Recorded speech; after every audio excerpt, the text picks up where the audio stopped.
सकाळचे वाजलेत 8:30 आणि आम्ही डाकोरमधील श्रीजी सदन या हॉटेलमध्ये थांबलो होतो.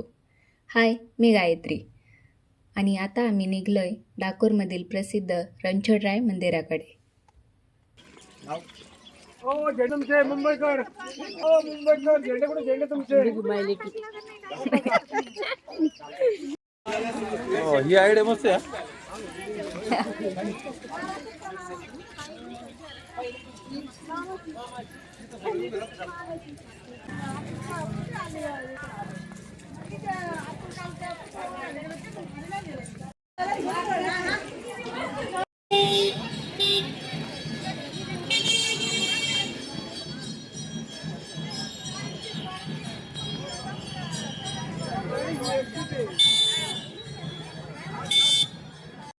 तर हे आहे रणछोडराय मंदिर आणि हा मुख्य दरवाजा आहे आणि समोरच मंदिर आहे.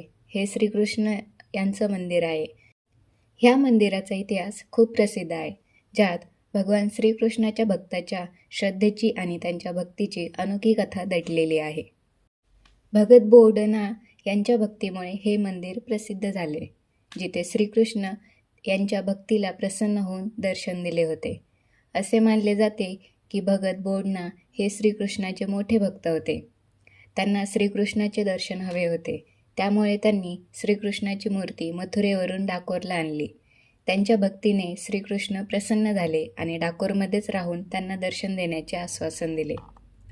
काही कारणास्तव मूर्ती डाकोरमध्ये स्थापित झाल्या. नंतर काही काळात ती पुन्हा मथुरेला नेण्याचा प्रयत्न झाला, पण भक्ताच्या आग्रहामुळे आणि भक्तीच्या शक्तीमुळे मूर्ती परत डाकोरमध्ये आली.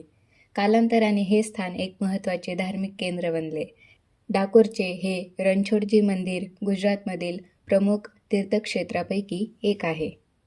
मुख्य मंदिराच्या जवळ इथे गोमती घाट आहे. या घाटावरती एक मंदिर आहे, ज्याला चरण पादुका मंदिर असे म्हणतात. तर हे चरण पादुका मंदिर आहे. या मंदिराच्या साईडला खूप छान नजारा आहे.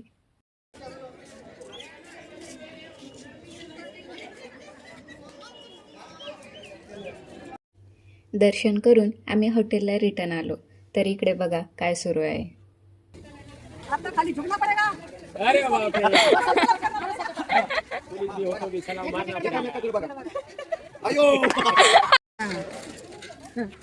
मना काहीतरी मना ना मना दिवस चालत ते आता हां मना एकशे चुकी झाले डबल माणूस नंतर आम्ही अक्षरधाम मंदिराचे दर्शन घेतले आणि रात्री जेवण करायला थांबलो होतो. तर इथे आमच्या सगळ्या लेडीज भाकरी करत आहे.